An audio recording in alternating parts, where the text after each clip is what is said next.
But and partially, be very honest, partially you will decide, okay?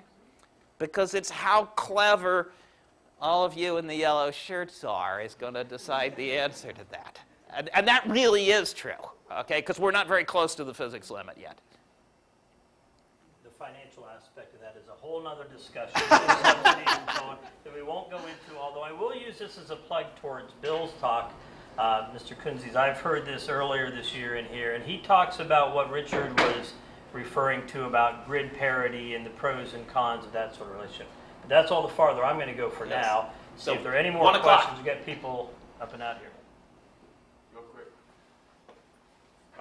In your experience, in your opinion, how much of this change through us as individuals do we need to go through established means of change or modes of change?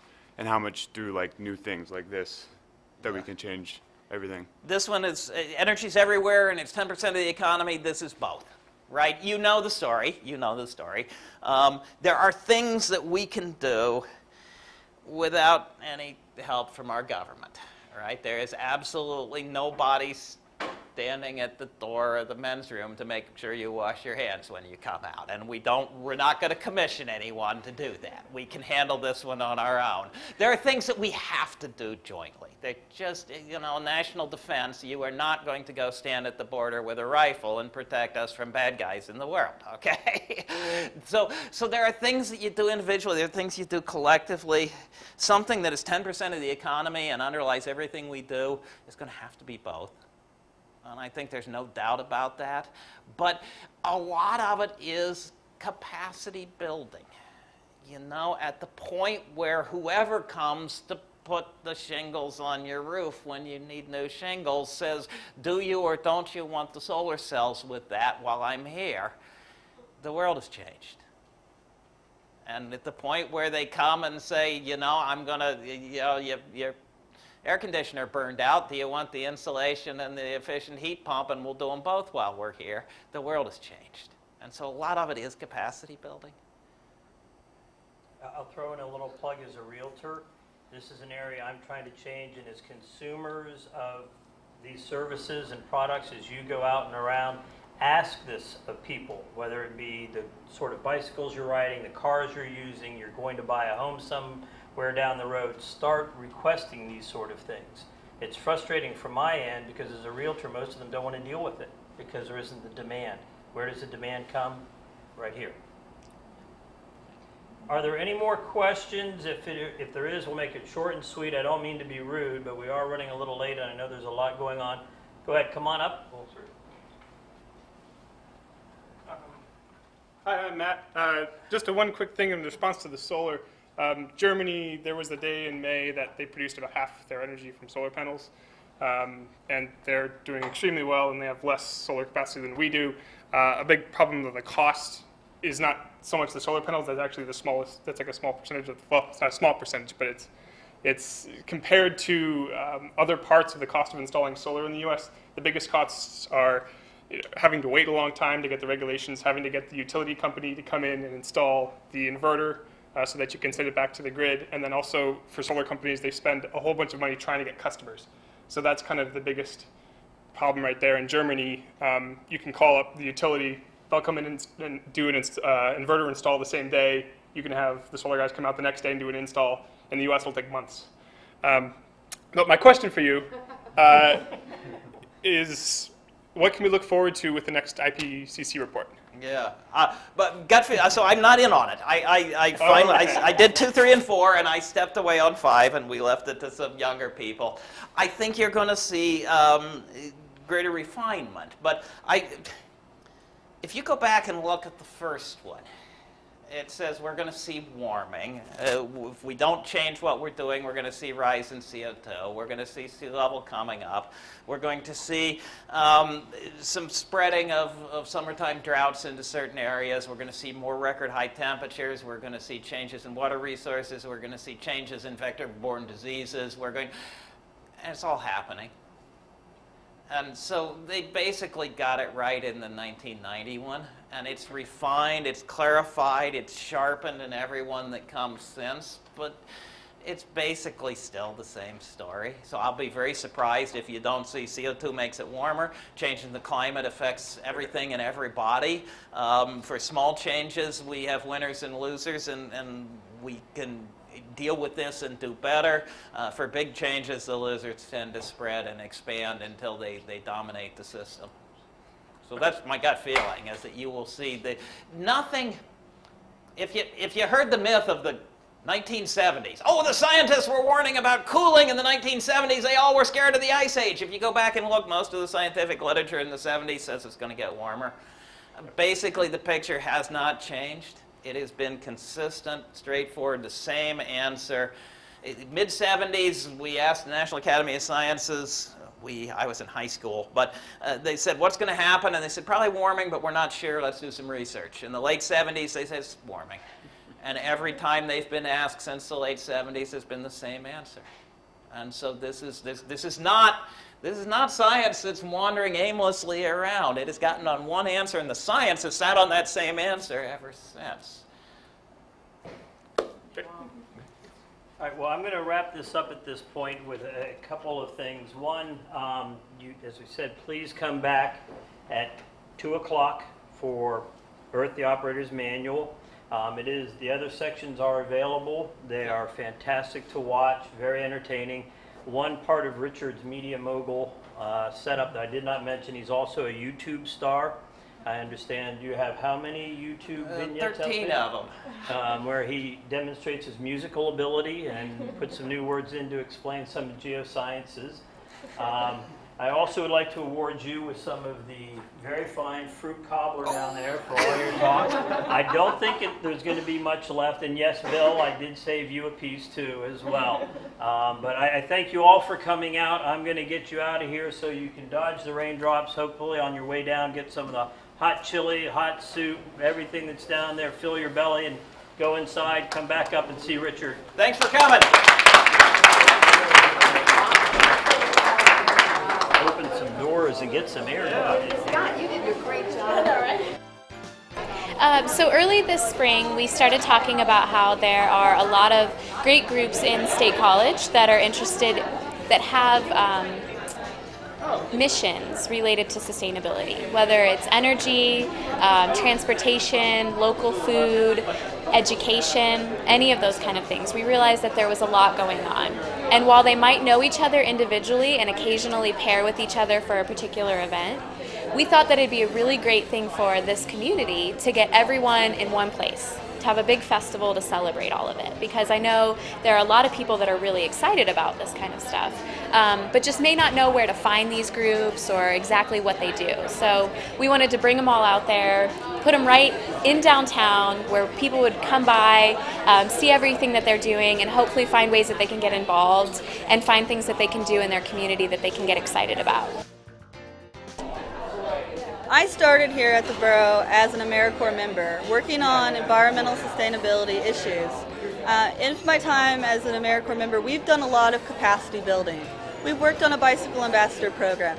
We've connected with groups in the community that are taking those small steps towards energy efficiency, waste management, reducing the amount of things we send to the landfill. I've worked with groups that build bicycle trails and teach people how to ride a bike. So with that capacity building, the Borough State College is now able to offer more programs, build more green infrastructure, and work with those groups that didn't have that connection to local government before. I've been with Green Irene for a couple years now. It started with a young couple in New York City. They wanted to do something more for the environment and their young family, so they started this eco-consultant business, and now we're the largest in the country. We have thousands of eco-friendly products on our website. We can go into people's homes to help them to see little things that they can do. We're all here today because, obviously the whole world needs clean, reliable energy. It's at the heart of everything we do. We're illuminating the space that we're in today. We're cooking outside with it. We're heating and cooling the building that we're in. We use it to clean, to cook, to manufacture the products that we use every day. We power up our computers, our phones, everything that we use. We're here. This is a club that we're in from the local high school with Miss Herman. And she got a grant to go with, from the National Science Foundation for Polar Trek, to go with a scientist from Alabama to go down to Antarctica and study ocean acidification.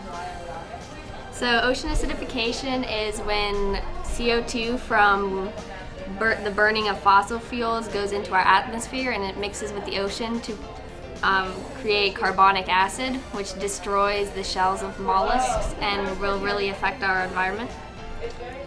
So we're basically just trying to make people aware of the situation to help the environment because it's really creating a problem for the oceans. Alright, so one thing that she mentioned was that it's destroying the mollusk shells. So when it's destroying the shells of the smaller organisms like plankton, we're seeing depletions of fish through the food chain. And another bad thing is if you look at that, here, let me just, if you look at this cup, we see that our advisor, Ms. Herman, actually put a piece of coral in some vinegar last night, and vinegar is actually less acidic than carbonic acid. And it's bubbling today, and within 3 days, this coral will actually be gone. So, I mean, this is just an example of what's really at stake here. Yeah. So, in order to help, there are a few things that you can do. It's pretty adamant and straightforward, but you can really just try to go green. Use as little of your car as possible. You can bike, you can walk, try to carpool, use public transportation, eat locally grown food because that doesn't have to be transported and therefore doesn't give off as many emissions. So basically we're here just to let people know what's going on because a lot of the time when you're told to either carpool or ride your bike, you think it's just because of pollution, and a lot of people forget about the oceans.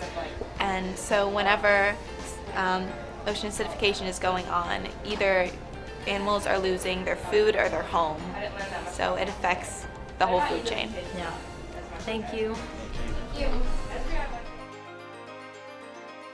There are a lot of things that are really easy. People think that, oh my gosh, I'm going to have to insulate my whole house. And while it often can be the biggest bang for the buck to do things like insulate your attic or your walls, and it certainly will make you more comfortable, there are a lot of really easy things and also very inexpensive things that you can do. For example, in your kitchen sink, these little tiny aerators, which cost about $4, if you look for a low flow, 1.5 gallons, or 2 if you can't find a 1.5, it just aerates the flow of the water, so you use less hot water, and that not only will cut a water bill, but it will also cut the bill of whatever you use to heat your water, whether it's gas or electricity. We're here to promote our farm and show our vegetables and try to get new members for the upcoming season next year. We're a CSA out on 550. We're actually the first one to do a student share, so we're trying to also provide vegetables for students, and we're just trying to raise awareness about our farm. This is our 6th year of growing, and we're starting to try to branch out into restaurants and kind of all fields of the community, but we also like to stay to our core and provide, hearty, healthy vegetables to our weekly members. So. EcoCar is a 3-year competition. Right now we're in the 2nd year of it. So this year of the competition we're working on physically building our vehicle. In year 1 it was all design, working in the computers, on CAD, picking out which type of architecture we wanted to do. This year we're actually physically building the hybrid in the garage, so it's a really exciting year. Well, it's all about decreasing the greenhouse gas emissions from your vehicle and other harmful emissions. So we decided to do a series plug-in hybrid. So we actually have 85 fuel that will kick in when our electric battery runs out while we're driving around town. It can go about 45 miles just on electric alone without using a drop of fuel.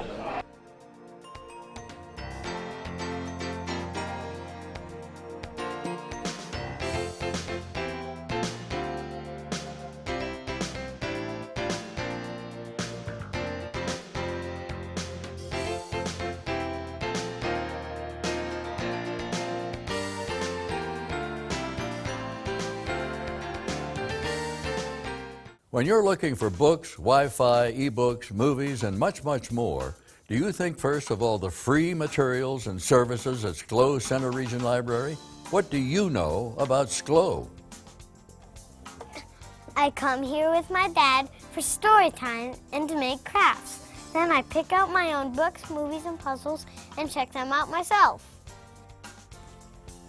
It's great that we can request books on the library's website and then pick them up later when an email informs us that they are ready. You know, they even get books for us from another library. It's so convenient, and the staff is always so helpful. Anything else? Thank you. The reference librarians helped me find some information, key information for my business idea. Then I wrote the business plan right here at the library. Now I'm researching additional markets. I got my degree in journalism, but only recently figured out that I'm really interested in medicine. I can't believe how helpful the resources at SCLO have been in exploring this new career. Thanks for taking our gadget class. This is a Nook.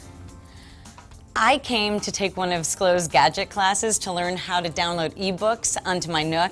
Now I borrow them all the time without leaving the house. I also learned to download Tumble Books, the kids' ebooks. They are the greatest when we travel or when we need to wait somewhere. And the variety is just amazing.